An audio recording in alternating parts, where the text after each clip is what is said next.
Hello everyone. आज हम तीन और नए क्वेश्चंस के साथ आए हैं आईआईटी जैम के इकोनॉमिक्स के। तो पहला क्वेश्चन है, individuals in a country start earning and consuming at the age of 18 years, retire at the age of 60 years and die at the age of 90 years without leaving any डेप्ट and bequests।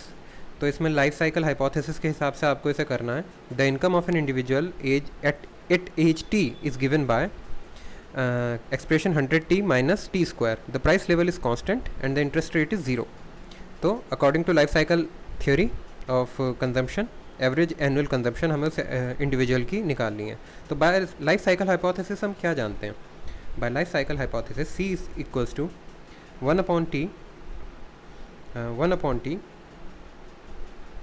w that is wealth plus r by t into y. लेकिन ये अक्सर जब हम करते हैं तो discrete values के लिए करते हैं, और अभी जो हमारे पास एवरेज जो एक्सप्रेशन है इनकम का वो कॉन्टिन्यूस है। So since income at age t is equals to 100t minus t square. So average consumption हमें निकालने के लिए क्या करना पड़ेगा?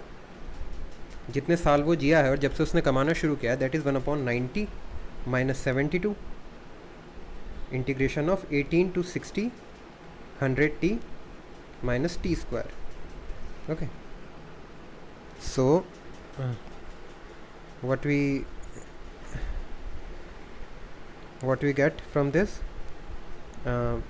एवरेज कंजम्पशन निकालना होगा तो सॉरी 72 नहीं, 1/90 minus 18, 1/90 minus 18, so 1/72, 18 to 60, upper limit 60, lower limit 18, 100t minus t square to dt equals to 1/72।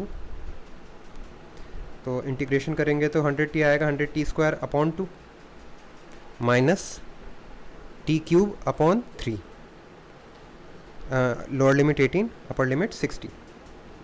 तो अब 1/72 क्या हुआ? 150, 60 square minus 18 square minus 60 cube, 3 बाहर ही ले लेते हैं वरना फिर वो कन्फ्यूजन थोड़ा बहुत होगा क्रिएट। तो 3 बाहर ही लेते हैं। 1/3 1/3 इसे थोड़ा ढंग से लिख देते हैं। 1/3 को 1/3, यस। तो अब अगर हम इसे सॉल्व करेंगे यहाँ पे, तो ये जो एक्सप्रेशन आएगा 50 इंटू 60 स्क्वायर माइनस 18 स्क्वायर, तो 1/72। तो इस एक्सप्रेशन को अगर हम करेंगे तो 60 स्क्वायर आ जाता है आपका 3600, 50 इंटू और 18 आपका आता है 289, 324 माइनस 324, तो 3600 माइनस 324 इंटू 50। तो इसे अगर कैलकुलेट करेंगे तो क्या आएगा? हाँ, थोड़ा आप भी कैलकुलेट कर सकते हैं चाहे तो। वैसे तो जैम में शायद कैलकुलेटर आपको प्रोवाइडेड होगा। तो आपका जो इसकी जो वैल्यू आएगी वो आएगी 163,800। सो 1,63,800, 1,63,800 माइनस, तो 60 क्यूब क्या होता है? 2,16,000, 216,000। और एक जो नेट अगर हम इसे निकालें, रुकिए कैलकुलेटर से इसे करते हैं, हमारा भी टाइम बचेगा आपका भी बचेगा। माइनस 1/3 इंटू 2,02,10,168, तो 2,10,168। इसे 3 से अगर हम डिवाइड करेंगे तो क्या आएगा हमारे पास? टोटल अगर हम इसे डालें तो आपका आता है 1,63,800 माइनस 1/3, तो ये आ गया आपका 70,5,9, तो आपका आता है इंटू 93,744, तो 93,744 को अगर 72 से डिवाइड करेंगे तो आपका आंसर जो आएगा वो आएगा 1,302। तो यही इसका आंसर हुआ। अब नेक्स्ट क्वेश्चन पे चलते हैं।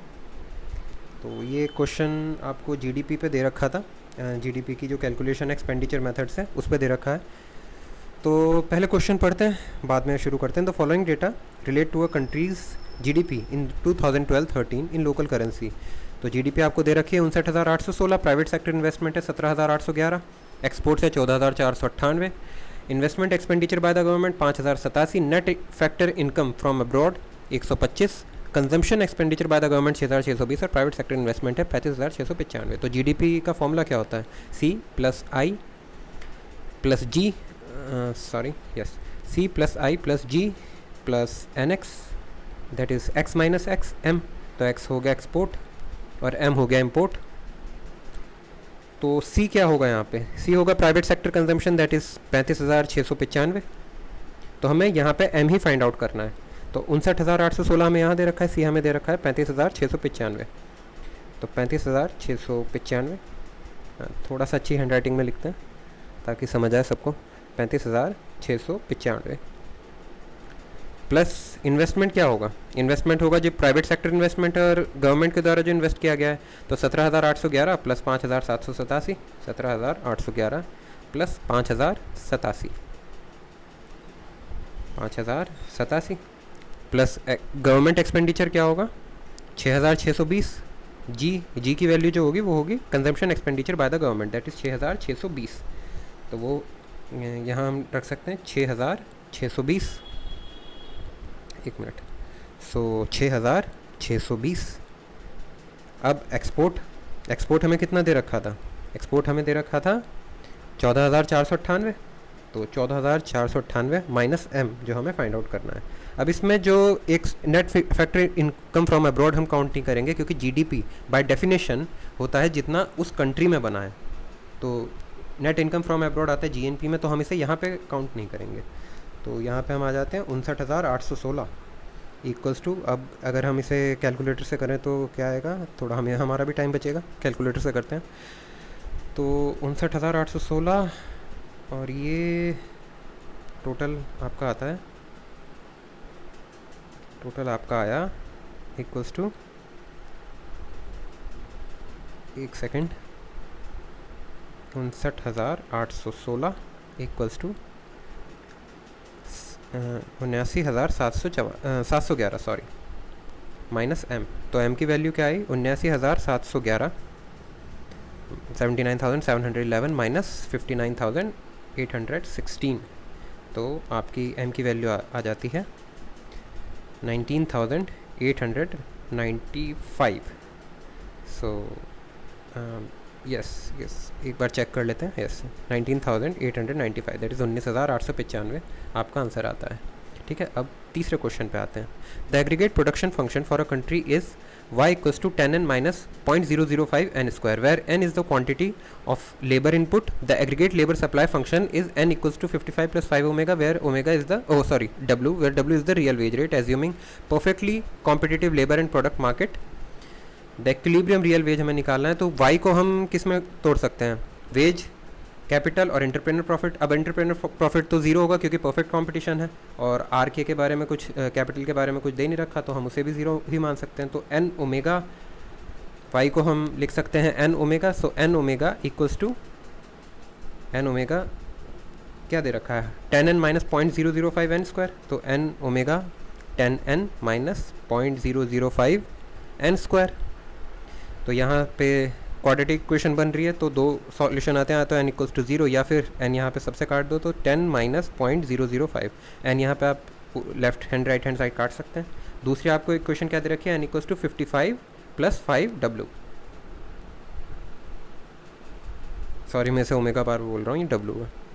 n equals to 55 plus 5w। अब दो इक्वेशन है हमारे पास, आराम से दोनों चीज़ निकाली जा सकती हैं फ्रॉम इक्वेशन 1 एंड 2।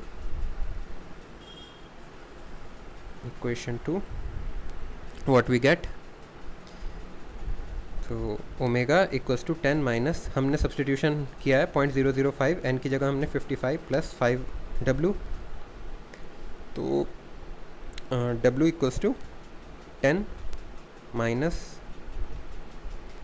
0.005 इंटू 55 क्या आया? 0.275, यस, माइनस 0.025 w। तो ये वाला w right left hand side पे चला गया, तो वो हो गया 1.025 w, और यहाँ पे हम माइनस करेंगे तो क्या आएगा? 9.725। तो w हमारा आया 9.725 अपॉन 1.025। तो जो अप्रॉक्स वैल्यू आती है वो आती है 9.48 समथिंग, राइट। तो हमें इंटीजर में निकालना है, यहाँ पे आप देख सकते हैं इंटीजर दे रखा है।